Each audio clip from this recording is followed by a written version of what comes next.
on est beaucoup plus fort et beaucoup plus libre que tout ce qu'on croit. Donc on a deux solutions avec ça, soit on ressasse toute la journée en disant mon Dieu c'est vraiment pas juste, ma vie est tellement compliquée, tellement douloureuse et tellement horrible, soit on dit ok, à un moment donné ça a été comme ça, mais je suis libre aujourd'hui de faire de ma journée quelque chose de merveilleux et de construire et de faire des choses belles. Nous sommes libres et ça c'est vraiment ça que la vie m'a appris.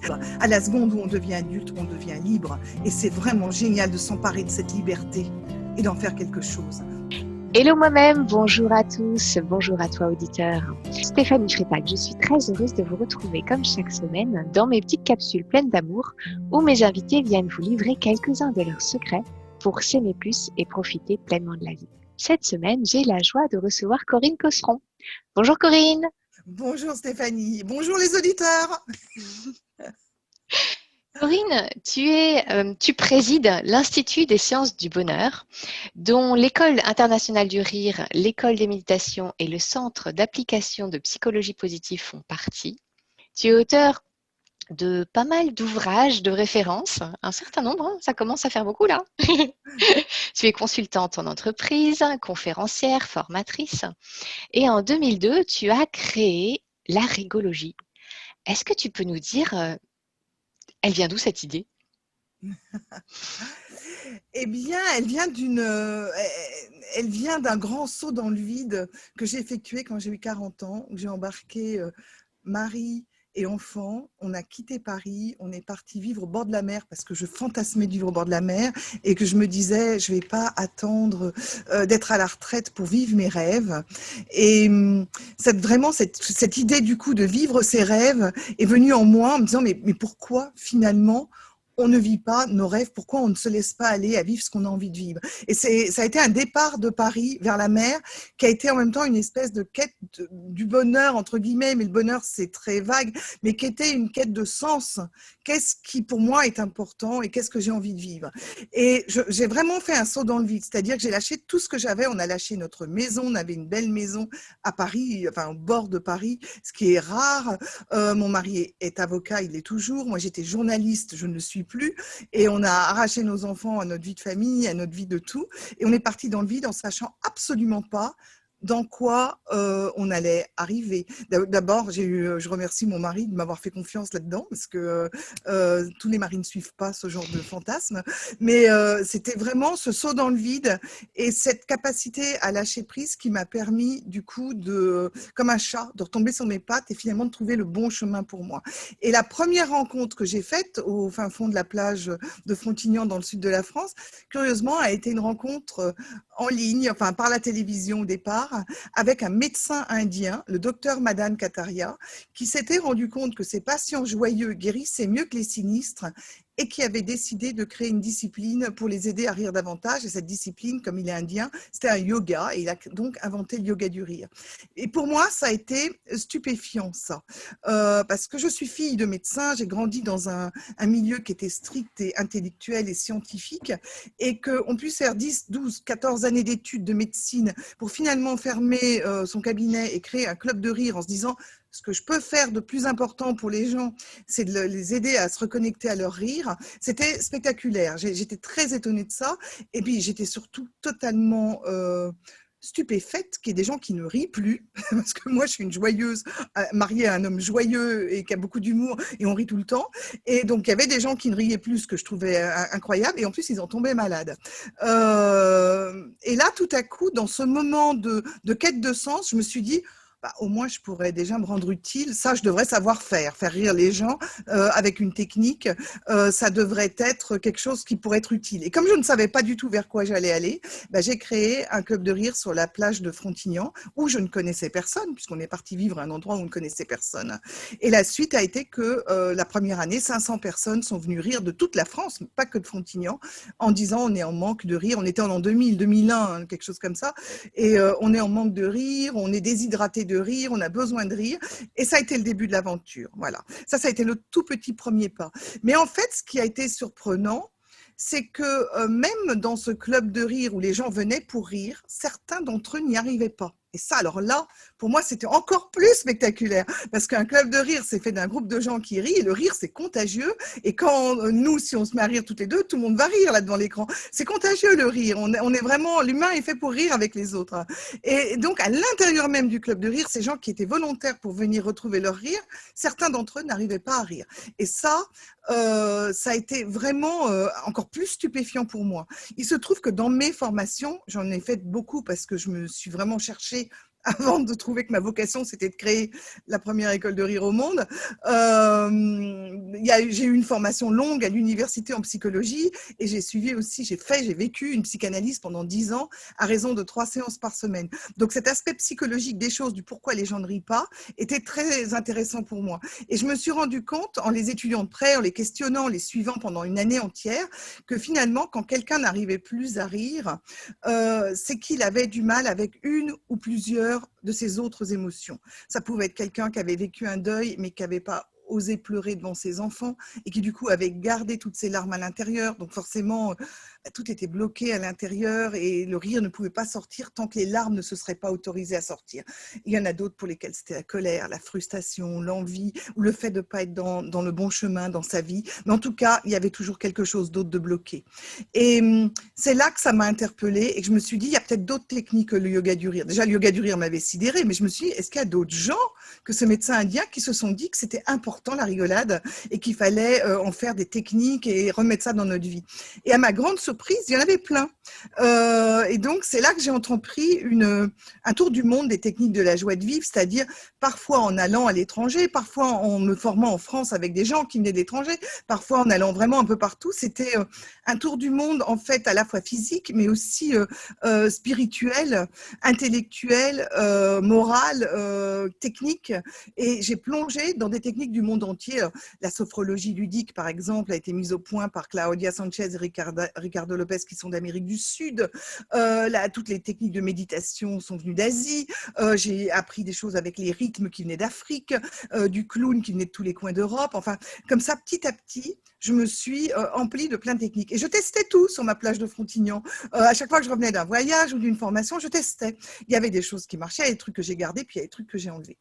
Et au bout d'un moment, les gens qui venaient dans ce club m'ont dit, écoute, t'es mignonne, on ne va pas tous faire la même démarche, on ne va pas tous aller se former à tout et puis trier. Est-ce que tu pourrais nous former à ce que tu as appris? Et c'est comme ça, en fait, qu'est née l'École internationale du rire. Ce n'était pas du tout prémédité.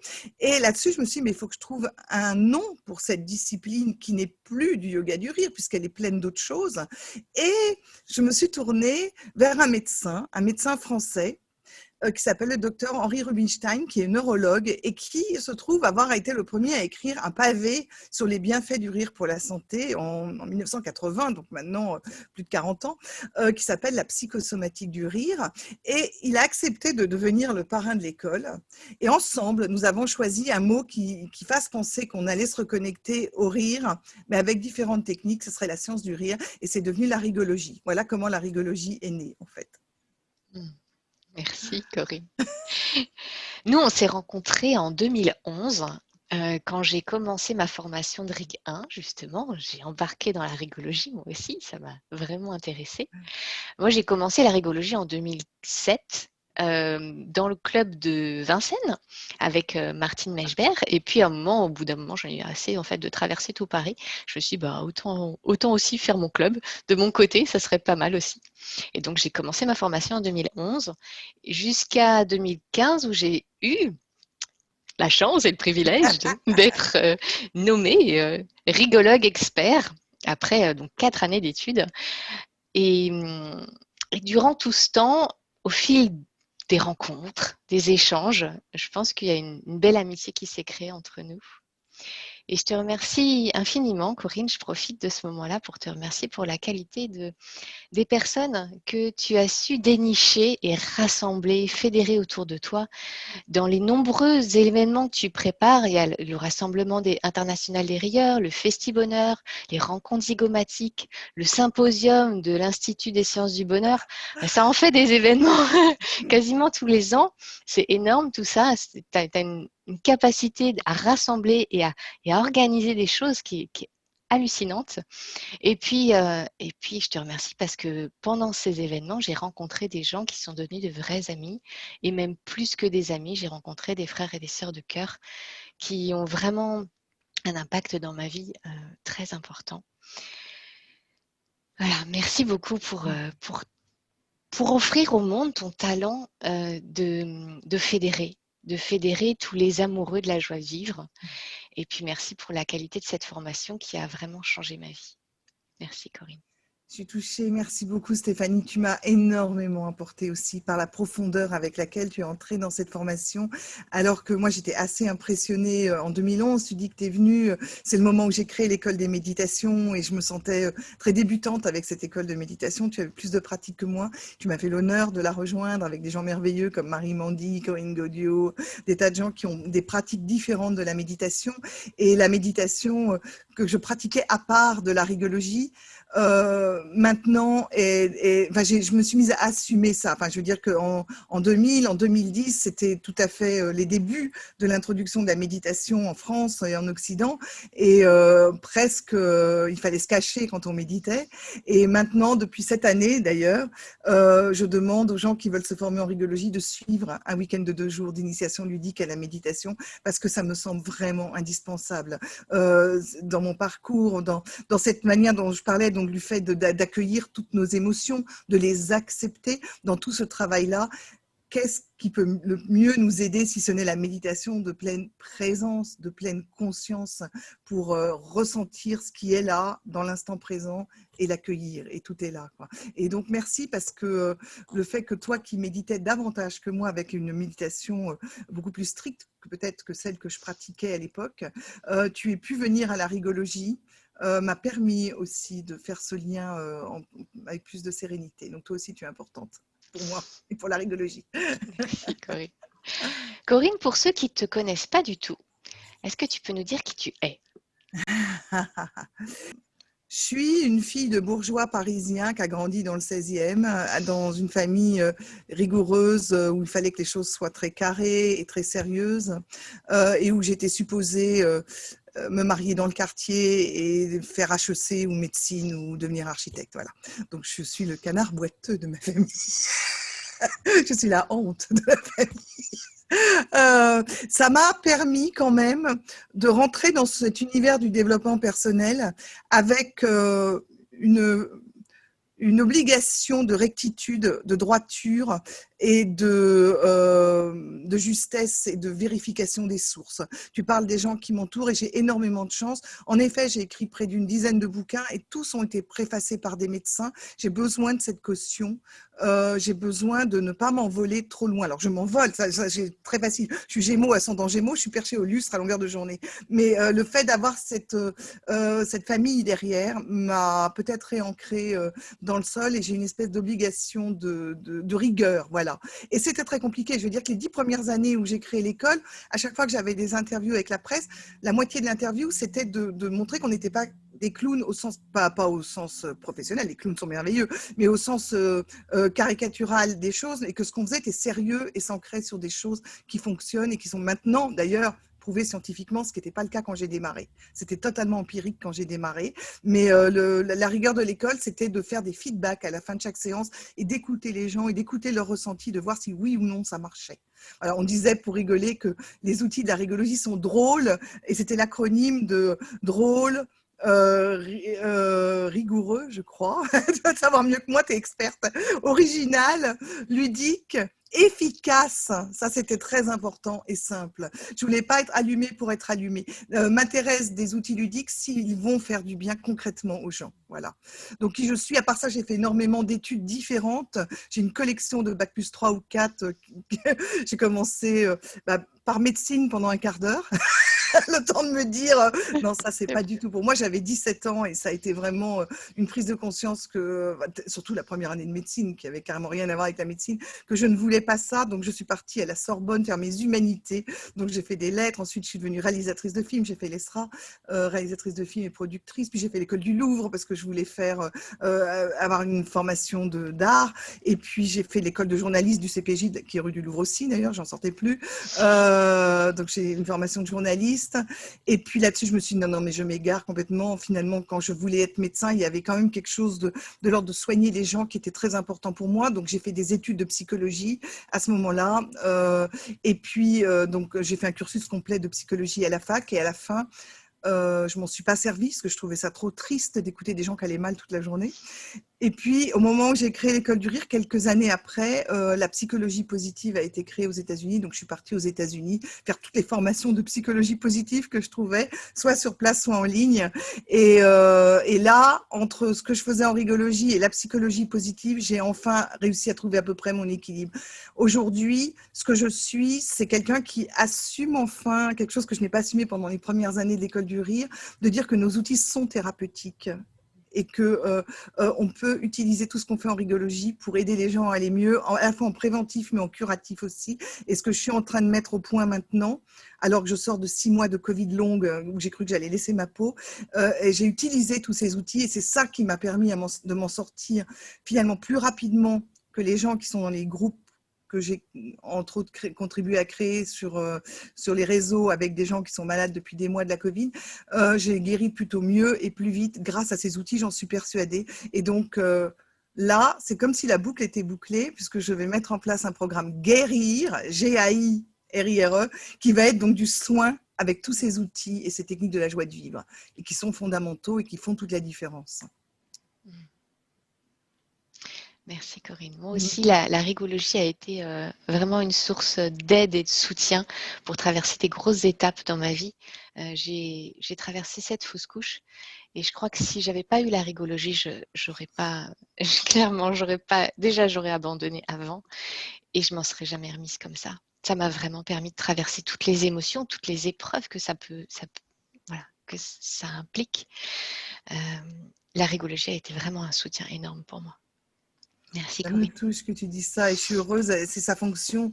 Et pendant très longtemps, je n'ai pas osé dire que c'était thérapeutique à ce point-là, parce que j'avais peur qu'on soit traité de charlatan, parce que je voulais absolument qu'on reste crédible, etc. Mais en fait, c'est clair que dans les épreuves, ça nous aide. C'est quelque chose qu'on nourrit quand on va bien et qui va nous servir quand on va mal. Voilà, mais c'est une pratique quotidienne à avoir et vraiment, ça fait toute la différence. Moi aussi, je pense que j'aurais sombré puisque j'ai été contaminée par la Covid le premier jour du premier confinement et donc enfermée avec cette maladie dont on entendait 2 choses. Premièrement, qu'elle tuait et deuxièmement, qu'elle durait 14 jours. Donc, si on l'avait plus longtemps que ça, c'est qu'on imaginait qu'on l'avait. Et je pense que le déni médical, voire pour certains des patients, la maltraitance pure et simple de gens qui étaient malades et qui se sont retrouvés internés en psychiatrie, ça a existé, a été quelque chose de tellement effarant que si j'avais pas eu la rigologie avec tout son aspect méditatif, acceptation de ce qui est et reconnexion à la paix à l'intérieur de moi quand tout est chaos autour, je ne sais pas comment j'aurais traversé l'épreuve. Et en tout cas, je pense que j'aurais guéri moins vite, ça c'est sûr.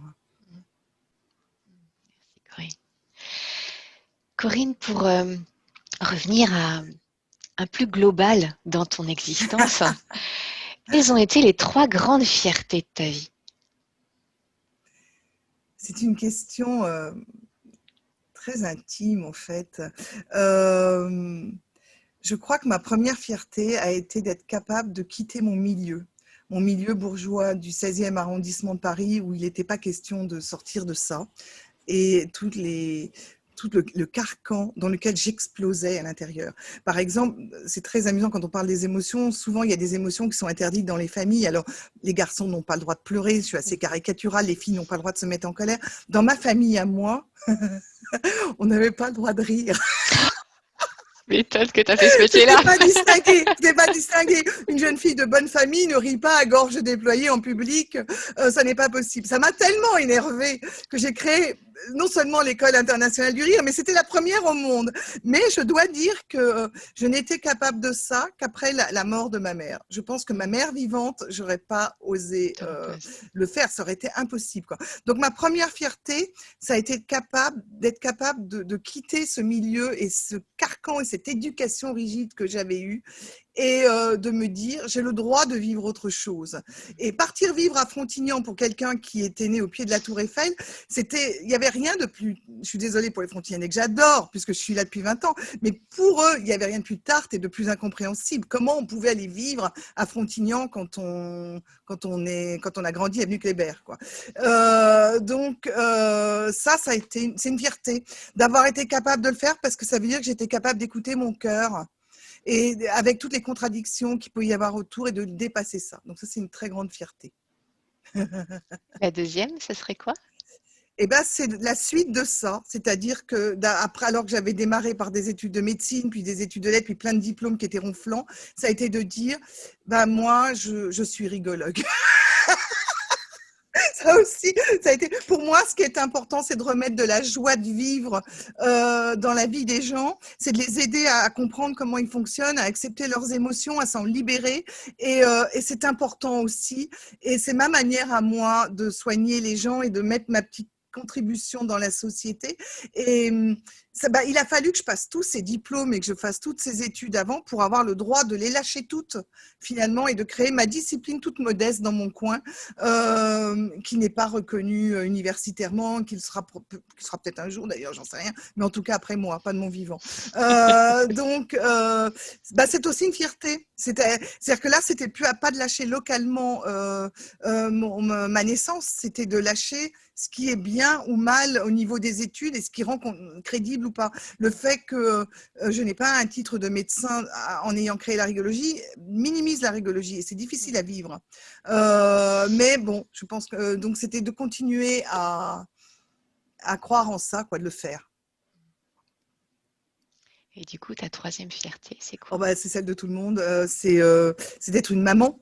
C'est plus important que les deux autres, c'est au-delà de tout. C'est-à-dire que moi, j'ai eu une mère que je considérais, et ma sœur aussi, et mes demi-frères et demi-sœurs aussi, comme étant vraiment une mauvaise mère, quelqu'un que ça n'intéressait pas du tout d'être notre maman et qui n'en avait rien à battre, et ça a été très très douloureux, ça a été difficile, elle a changé, tous les 10 ans elle changeait de mari, mon père m'a abandonnée, donc tout ça a été extrêmement douloureux, et j'avais donc pas de modèle parental, et être mère à mon tour était terrifiant.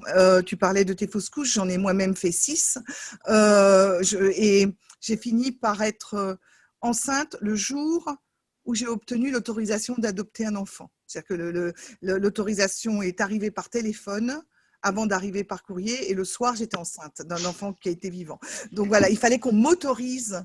Après, avec le protocole qu'il y a quand on veut adopter, à savoir qu'on voit entre autres un psy qui dit si oui ou non on va pouvoir être un parent possible.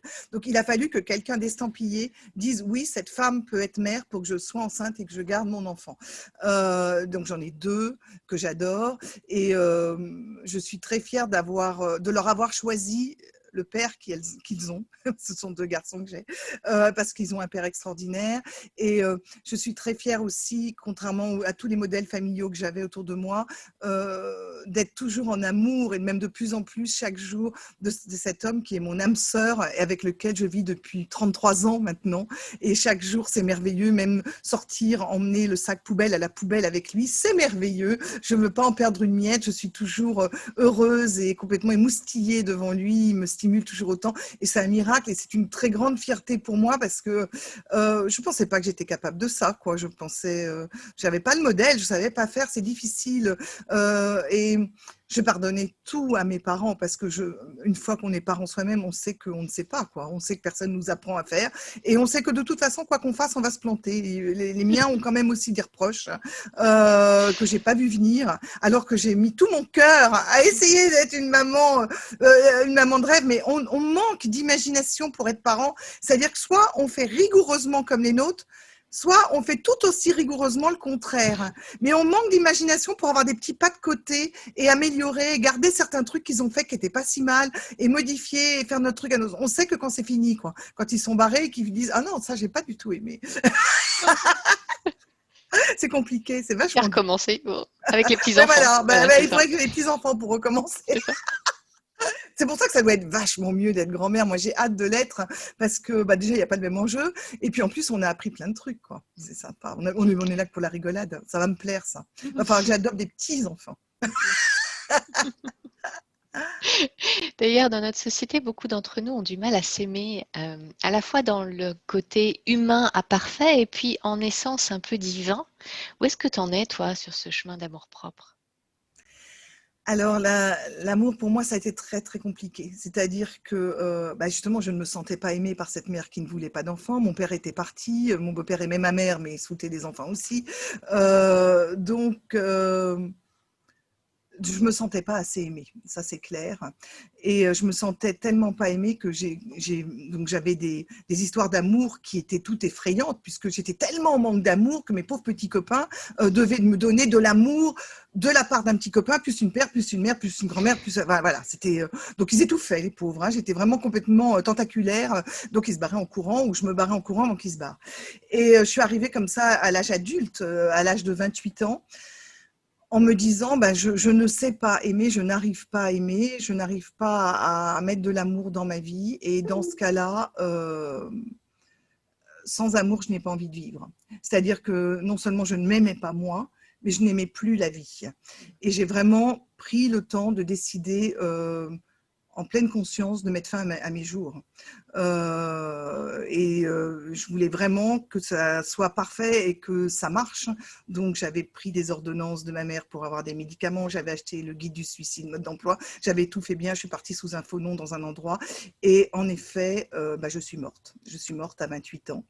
Et quand j'ai été retrouvée au bout de 4 jours, j'étais en mort clinique et il y a même les pompiers à ce moment-là ont même envisagé que je parte à la morgue directement jusqu'à ce qu'il y en ait un qui dise non, non, je crois qu'elle vit encore.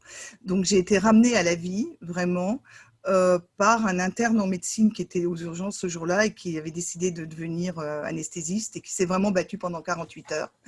Et je suis restée très longtemps dans le coma, pendant des semaines et très longtemps à l'hôpital pendant des mois et très longtemps en arrêt thérapeutique de travail derrière, c'est-à-dire pendant 5 années quand même pour me remettre de tout ça. C'est-à-dire que j'ai vraiment failli mourir, quoi. Et ça, et ce qui s'est passé, c'est que le jour où je suis sortie de l'hôpital, donc au bout des mois après ça, et alors que j'étais très handicapée de partout, ce jour-là, j'ai rencontré celui qui est devenu l'homme de ma vie. Et vraiment par hasard, parce c'est grâce à Jacques Chirac qui nous avait offert à nous tous les Parisiens des Minitel. J'ai branché le Minitel le jour où je suis sortie de chez moi et j'ai rencontré mon mari au bout de 5 minutes. Et je ne savais pas faire marcher le truc, j'ai demandé de l'aide. Il m'a dit bon, je viens t'expliquer et on ne s'est plus quitté. Donc voilà, donc c'était complètement inattendu et j'ai mieux vous dire que j'étais tout sauf prête à tomber amoureuse ce jour-là. J'avais l'air d'être une épave, j'avais des pansements partout, je prenais des médicaments, j'avais une mallette entière de médicaments, je devais en prendre toutes les 2 heures, je devais faire sonner un truc. Enfin, j'étais une épave, vraiment, donc tout sauf prête à rencontrer l'amour, et je l'ai rencontré quand même. Donc comme quoi, faut pas le chercher, il tombe dessus comme ça. Et très très vite, on est devenus inséparables du jour au lendemain, et au bout de quelques semaines, je me suis dit, parce que mon unique projet de vie à ce moment-là était de me retuer, j'avais toujours pas l'intention de vivre. Je me disais, en plus, j'ai même raté ça. Je ne suis même pas foutue de me foutre en l'air. Donc j'étais encore plus déprimée qu'au moment où j'avais décidé de faire le truc, et mon seul objectif dans la vie, c'était de recommencer. Mais au bout de quelques semaines, très très peu de temps, je me suis dit, mais en fait, je suis amoureuse. Et le problème n'était même pas de savoir si lui était amoureux ou pas. Moi, j'étais amoureuse. Donc, si j'étais capable d'aimer, j'étais capable de vivre. C'était aussi simple que ça. Enfin, c'était parce que j'avais pas d'amour dans ma vie que j'avais voulu mourir. Et c'est pas, si j'étais capable d'aimer, même s'il m'aimait pas, c'était sans importance. Si j'étais capable d'aimer, j'étais capable de vivre. Donc j'ai mis en stand-by mon projet. Et puis finalement, il se trouve que j'ai eu la chance qu'il m'aime aussi. Et, et donc on s'est aimé, on s'est aimé.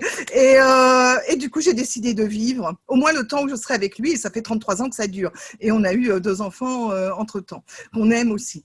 Donc voilà. Donc à quel moment je me suis choisie là parce que en fait je me suis dit que j'étais libre, c'est-à-dire qu'en revenant à la vie après être morte à 28 ans, c'était ma vie à moi. Je ne la devais plus à mes parents. Je pouvais couper tout lien avec les parents qui m'avaient tellement fait souffrir. J'étais totalement libre. Libre de vivre ce que je voulais, libre d'être heureuse, libre de vivre autre chose. Et quand je dis que j'ai quitté Paris, j'avais 40 ans, il m'a fallu encore 12 ans pour être capable de quitter Paris, etc. Mais ça m'a donné une liberté incroyable. Et d'ailleurs, c'est amusant parce que les gens qui viennent nous voir, Fred et moi, Fred étant donc mon tendre cher, souvent nous donnent comme compliment, non pas qu'on est drôle ou qu'on est sympa ou qu'on fait bien la cuisine ou qu'on accueille bien. Non, ils nous disent, ce qui est super chez vous et de rare, c'est que vous êtes libre. Et cette liberté, je la dois de ça, en fait. Et cette liberté, c'est aussi ce que j'ai envie de transmettre avec la rigologie aux gens. On est tous libres. Il n'y a pas que moi qui suis libre. C'est-à-dire, quelle qu'a été notre enfance, quelles qu'aient été les douleurs qu'on a pu vivre dans le passé, c'est le passé. On a un présent, on a un avenir et on est libre d'en faire ce qu'on veut. Et cette liberté, c'est peut-être ma plus grande force. Finalement, moi, le truc le mieux qui me soit arrivé dans ma vie, c'est ce passage à l'acte suicidaire, cette mort clinique et cette résurrection derrière. Je pense que j'aurais jamais été aussi libre si j'avais pas fait ce passage à l'acte. Alors, j'invite pas les gens à faire la même chose, bien entendu, parce qu'on peut le faire très symboliquement, ça, et on peut le faire en thérapie. Et il y a plein de manières de mourir et de renaître sans passer à l'acte physique. Moi, j'étais désarmée, j'avais pas trouvé autre chose, quoi. Donc, j'invite personne à en faire autant. Mais il se trouve qu'à l'échelle de ma vie, finalement, c'est la chose la plus constructive qui ait eu. Donc, à quel moment je me suis aimée? Quand je me suis rendu compte que j'étais capable d'amour. Et ensuite, il y a eu, ça a été une deuxième fois aussi, parce qu'après, j'ai créé cette école du rire. J'ai été très heureuse dedans, mais un jour, j'ai fait un burn-out dedans, ce qui me semblait impossible. Je veux dire, quand on vit une vie aussi merveilleuse, qu'on aide les gens toute la journée, elle est bien, comment on peut faire un burn-out? C'est pas possible. Je l'ai fait. C'est pas parce qu'on fait quelque chose de magnifique, de beau, de merveilleux, qui nous rend heureux, qu'on est à l'abri du burn-out. Et là, je me suis rendu compte que je donnais des clés aux gens pour s'aimer, que moi, je les aimais complètement. Moi, je suis dans un amour permanent de tout le monde, mais que je m'aimais pas, moi, assez. Et donc, c'était comme si j'avais eu les poches trouées et que je mette du sable dedans. Alors, je pouvais toujours ramasser du sable sur la plage et en mettre plein. S'il y a un trou, ça se barre. Et j'ai compris que pour mieux aimer l'autre, il fallait que je m'aime mieux, moi. Et il y avait, effectivement, je voyais tout ce que tu racontes là, c'est-à-dire tout ce qui n'allait pas chez moi, tout ce qui était imparfait, tout ce qui était là. Et je me disais, mais j'ai tellement de facilité maintenant à aimer les autres, pourquoi j'arrive pas à en faire autant, quoi, pour moi? Et ça a été de me dire, mais peut-être moins d'orgueil. Après tout, je suis un humain comme les autres. Si tous les autres sont aimables, pourquoi moi je ne le suis pas? Et toutes mes imperfections aussi sont aimables. Elles font, tous ces cailloux sur la route font que je suis ce que je suis aujourd'hui et que je suis capable d'aimer les autres et de donner des choses. Donc, et aussi cette notion très étrange de poussière d'étoiles. Cette notion qui est qu'on est tous de la poussière d'étoiles. C'est-à-dire que tout mon être est fait de la même chose que ce qu'il y a partout dans l'univers, la même chose que toi, Stéphanie, la même chose que tous les gens que j'aime et la même chose que tous les gens que j'aime pas. On est tous faits de cette poussière d'étoiles et c'est génial parce que cette poussière d'étoiles, on lui donne le nom qu'on veut, mais c'est la vie. Et la vie, c'est magnifique. La vie, c'est magnifique. Je crois qu'aujourd'hui, j'aurais plus de mal à mettre fin à mes jours parce que chaque bribe de vie, quel que soit l'état dans lequel on est, mais c'est un miracle. C'est merveilleux et c'est génial. Et c'est là que peut-être j'ai réussi à m'aimer plus et à du coup à mieux aimer les autres aussi. Voilà. Juste. Ça répond à ta question. Juste, d'accord. Et alors, comment tu fais au quotidien pour maintenir ça? Parce que le quotidien, ça a tendance à nous, je dirais, nous embourber dans la routine quand même et nous fait perdre parfois ce côté je prends soin de moi et je goûte à cette joie d'être en vie. Voilà, comment tu arrives à entretenir ça au quotidien? Alors pour moi, c'est très facile parce que je suis rigologue et que la rigologie offre des outils et des techniques à pratiquer au quotidien. Donc, tant qu'à faire, j'essaye de pratiquer ce que j'enseigne. Et on peut, en 3 minutes seulement, chaque jour, pratiquer un petit rituel de rigologie qui nous permet de se reconnecter à sa joie de vivre authentique. Alors, c'est très simple. Ça consiste à se poser, déjà à s'autoriser à se poser dans un coin. On peut le faire ensemble d'ailleurs. Alors, on va le faire, tiens, Stéphanie. Comme ça, je vais te répondre parce que ça dure 3 minutes. On se pose. Et on accueille exactement l'état dans lequel on est là maintenant. Et ça, c'est déjà énorme parce qu'on l'accueille tel qu'on est, sans jugement. Est-ce que je suis tendue? Est-ce que je vais bien? De quoi j'ai besoin? Et on va faire le tour du propriétaire, c'est-à-dire qu'on va regarder déjà physiquement, est-ce que j'ai des tensions quelque part? Est-ce que j'ai un besoin? Est-ce que j'ai de la fatigue qui nécessite que je me couche tôt ce soir? Est-ce que ça me gratte? Il faudrait que je me gratte et que je me crème. Voilà. Enfin bon, on écoute tout ce qui se passe physiquement. On l'accueille et on finit ce tour par « et de quoi j'ai besoin pour que ça aille bien ?» Et après, on va le faire avec ses pensées. Est-ce qu'on est obsédé par quelque chose, un travail à faire, quelque chose qu'on n'a pas fait dans les temps? Ok, à quel moment je vais le faire? On se pose et on règle ça. Je vais régler ce problème-là à tel moment. Et ensuite, on le fait émotionnellement. Et c'est là que la planète entière est le plus incompétente. C'est à accueillir et accepter, à nommer et à faire quelque chose de ses émotions. Où j'en suis aujourd'hui avec ma peur. En ce moment, la peur, elle est présente pour tout le monde. Avec ma colère, elle est assez présente aussi. Avec ma tristesse, elle est assez présente aussi. Voilà. Donc, à la fois individuellement, collectivement, où j'en suis avec tout ça et de quoi j'ai besoin pour que ça aille mieux.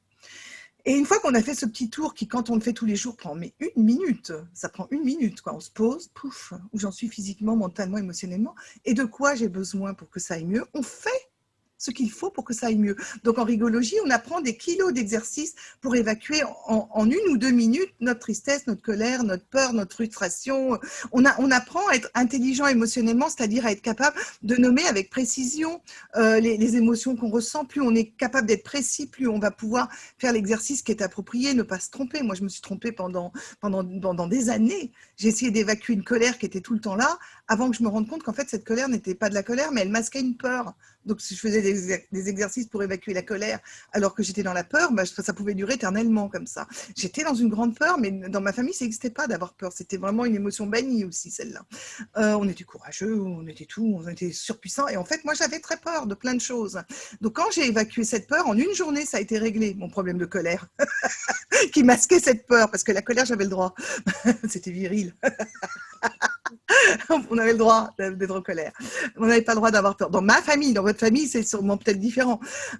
Donc voilà, donc on évacue ça. Ensuite, on se fait une douche de lumière pour se purifier. Ensuite, on ouvre son cœur et on pratique le pardon aux autres d'avoir fait ce qu'ils ont fait, parce qu'en fait, ils ne savaient pas faire mieux, et le pardon à soi d'avoir accepté tout ça, ou d'avoir fait soi-même des trucs qu'il ne fallait pas faire. Et après, on se remplit de toutes ces émotions positives et agréables dont nous parle la psychologie positive, la gratitude. Moi, je suis pleine de gratitude pour toi, Stéphanie, de me permettre aujourd'hui de poser à plat ma vie comme ça, ce qui est en même temps vertigineux et qu'on ne fait pas tous les jours. Donc, la gratitude, l'inspiration, l'admiration, toutes ces... On finit avec ça. Et au bout de 3 minutes, parce que là, c'est très long à raconter, mais ça va me prendre 3 minutes. Au bout de 3 minutes, on est en pleine forme. Et ça fait appel aussi à la méditation, quoi. Accepter ce qui est là, dans l'instant présent. Balancer, arrêter de traîner tout le passé, toute la misère du monde, quoi. Se contenter de vivre déjà notre vie, nous, avec ce qu'on est. Voilà comment je fais. Sortir de tout l'historique qu'on se raconte pour être juste sur l'instant présent. Qu'est-ce qui est là, quoi. Exactement. C'est déjà pas mal. Faire face énorme. à ce qui est là, c'est énorme. Alors, si en plus, on doit traîner tout ce qui s'est passé tout hier, tout avant-hier, etc., jusqu'à notre naissance, moi qui suis une vieille peau, je vais vous dire que ça fait lourd à traîner. Il y en a qui traînent aussi les fardeaux des parents et puis des grands-parents et tout l'historique. Voilà. Hein, donc, on se trimballe des Plus trucs. toutes les angoisses de demain, avec des trucs qui n'arriveront probablement jamais. Voilà. C'est clair. Pour clôturer cette interview, Corinne, est-ce qu'il y aurait un secret que la vie t'a appris, que tu souhaiterais léguer à ce monde? Ben, je crois que ça découle de tout ce que je t'ai raconté, c'est la liberté. On est beaucoup plus fort et beaucoup plus libre que tout ce qu'on croit. C'est-à-dire que là, moi, je forme des gens, j'ai formé des milliers de gens sur 5 continents depuis 20 ans. Une majorité de femmes et des gens qui ont généralement entre 30 et 60 ans, c'est le gros de la tranche d'âge que je forme.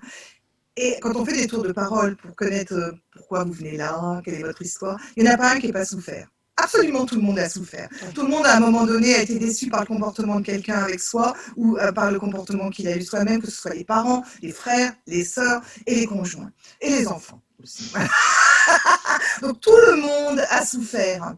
Ça, c'est le lot de l'humanité, apparemment. Donc on a 2 solutions avec ça. Soit on ressasse toute la journée en disant, mon Dieu, c'est vraiment pas juste, ma vie est tellement compliquée, tellement douloureuse et tellement horrible. Soit on dit, ok, à un moment donné, ça a été comme ça, mais je suis libre aujourd'hui de faire de ma journée quelque chose de merveilleux et de construire et de faire des choses belles. Nous sommes libres.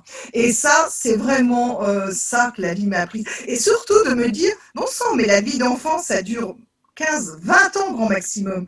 Alors, si on vit 60 ans ou 80 ans, il va falloir 3 fois cette durée-là continuer à souffrir de ce qu'on a vécu quand on est enfant. Quand on est enfant, on n'est pas libre. Quand on est enfant, on est coincé chez des parents et dans une famille ou dans une absence de famille. Mais quand on est enfant, on n'est absolument pas libre. À la seconde où on devient adulte, on devient libre. Et c'est vraiment génial de s'emparer de cette liberté et d'en faire quelque chose. Et on est très fort. Une fois qu'on accepte cette liberté, on est très fort. C'est ça mon secret de vie. Soyez libre. Mmh. Merci, ça me va très très bien. C'est une valeur qui est très très forte chez moi, la liberté. Donc, ah ouais, ça résonne beaucoup. Merci. C'est pour ça qu'on s'est connecté, Stéphanie. Tout à fait, oui, tout à fait. Merci beaucoup. Merci Corinne Merci pour tout ton partage.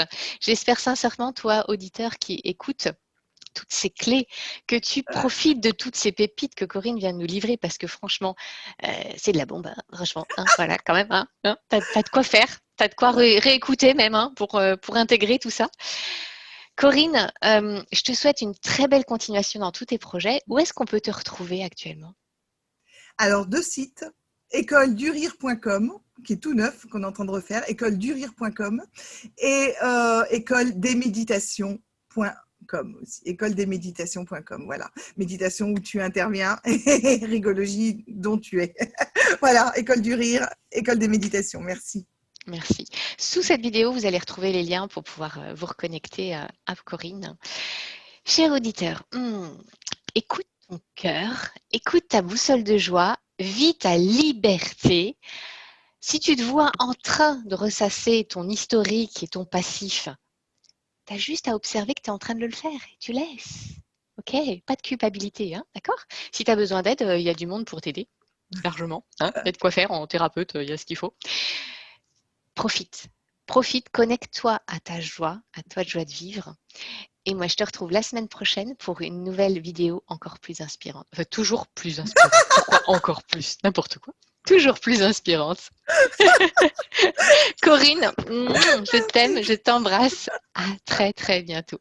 Merci infiniment. Au revoir les auditeurs et au revoir Stéphanie. Salut! Si vous connaissez quelqu'un à qui cette vidéo pourrait faire du bien, n'hésitez pas à la lui partager. Et pour ne rien rater de mes prochaines vidéos, pensez à vous abonner à ma chaîne. En activant la cloche, vous recevrez les notifications par mail. Je vous souhaite une excellente journée, une belle continuation et à très vite.